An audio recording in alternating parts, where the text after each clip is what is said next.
भारत में रोहिंग्याओं के साथ मिलकर हो रही थी बड़ी साजिश। भारत में रोहिंग्याओं के लिए बनाए जा रहे राशन कार्ड, पासपोर्ट। रोहिंग्याओं की ताबड़तोड़ गिरफ्तारियों से खुलने लगे हैं कई बड़े राज। रोहिंग्याओं के पास कहां से आया सोने के बिस्किट? हवाला कारोबार से लेकर मानव तस्करी तक का खेल खेल रहे हैं रोहिंग्या। अद्विक को ब्लड कैंसर है। उसके माँ बाप उसके इलाज कराने में असमर्थ हैं। इन्हें आपकी एक छोटी सी मदद की जरूरत है। डिस्क्रिप्शन में दिए हुए लिंक पर जाएं और अद्विक की उम्मीद बने।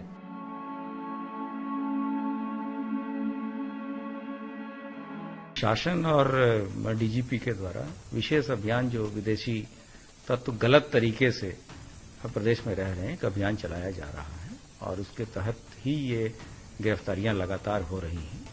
और इस वर्ष अब तक हम लोगों ने 15 रोहिंग्या गिरफ्तार किए हैं और ये संख्या सबसे अधिक है अगर राज्यों की बात हम करें तो। और हाँ, अगर सिर्फ राज्यों के अगर डेटा आप देखेंगे तो अच्छी कार्रवाई एटीएस, चूंकि एटीएस का ये चार्टर है इन चीजों पे काम करना, तो एटीएस इस पे लगातार कार्य कर रही है। और ये तथ्य प्रकाश में आए हैं कि ये लोग एक संगठित गिरोह बना के यहाँ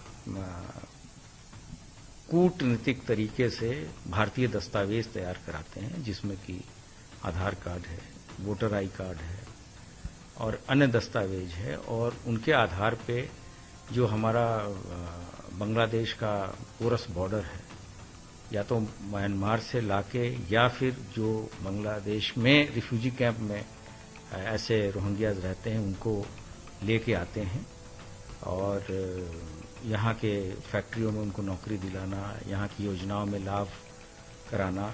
अब ये भी तथ्य प्रकाश में आए हैं कि कल जो लोग गिरफ्तार हुए थे उनके पास से कुछ स्मगलिंग की गोल्ड बिस्किट्स भी बरामद हुई। यूपी एटीएस ने अलीगढ़ से 2 रोहिंग्या गिरफ्तार किए तो इनके पास से सोने की बिस्किट बरामद हुए। शुक्रवार को यूपी एटीएस ने मेरठ से 4 रोहिंग्या प्रवासियों को गिरफ्तार किया। गिरफ्तार रोहिंग्या प्रवासियों में हाफिज शफीक उर्फ सफेउल्लाह भी था। हाफिज शफीक 2 सालों से उत्तर प्रदेश में सक्रिय था और इसी ने तमाम रोहिंग्या प्रवासियों को फर्जी दस्तावेज तैयार कराने में मदद की। अब तक की पूछताछ में यूपी एटीएस को कई जानकारियां मिली। पहली बार रोहिंग्या प्रवासियों का गोल्ड स्मगलिंग, हवाला कारोबार के साथ ही ह्यूमन ट्रैफिकिंग में कनेक्शन सामने आया। पकड़े गए हाफिज शफीक के जरिए महिलाओं को मलेशिया भेजा जा चुका है। इतना ही नहीं, स्थानीय लोगों की मदद से राशन कार्ड, आधार कार्ड, वोटर कार्ड तक बनवाए गए हैं। उत्तर प्रदेश में चुनाव नजदीक हैं और कहा जाए कि जो वोटर कार्ड जो बनाए जा रहे हैं वो फर्जी हैं, इनके जो वोटर कार्ड हैं। क्या इसको चुनाव से देखा जा सकता है कि कुछ लोग ऐसी कोशिश कर रहे हैं कि मैनिपुलेट करने के लिए डेमोग्राफी चेंज, जो वोटर्स का जो संख्या है उसमें कुछ चेंजेस लाने के लिए कोशिश हो सकती है?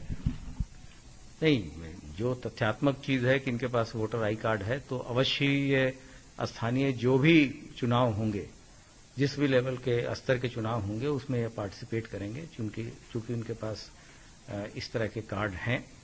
तो ये भी एक जांच का बिंदु है कि किनकी मिली भगत से ये चीजें हो रही हैं और क्या स्थानीय लोग भी इसमें इन्वॉल्व हैं और किस तरह से ये भारतीय पासपोर्ट भी बनवा ले रहे हैं और हमारे आधार कार्ड भी बनवा ले रहे हैं और राशन कार्ड भी बनवा ले रहे हैं।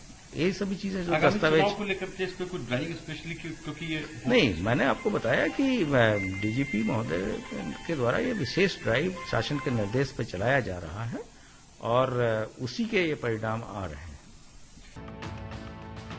उत्तर प्रदेश में होने वाले विधानसभा चुनाव को देखते हुए रोहिंग्या प्रवासियों की इतनी बड़ी संख्या में मौजूदगी राजनीति के लिहाज से भी खतरे की घंटी है। यूपी एटीएस चीफ की माने तो उत्तर प्रदेश में 1800 से 2000 रोहिंग्या होने के इनपुट हैं। इसी साल यूपी एटीएस 15 रोहिंग्या प्रवासियों को गिरफ्तार कर चुकी है।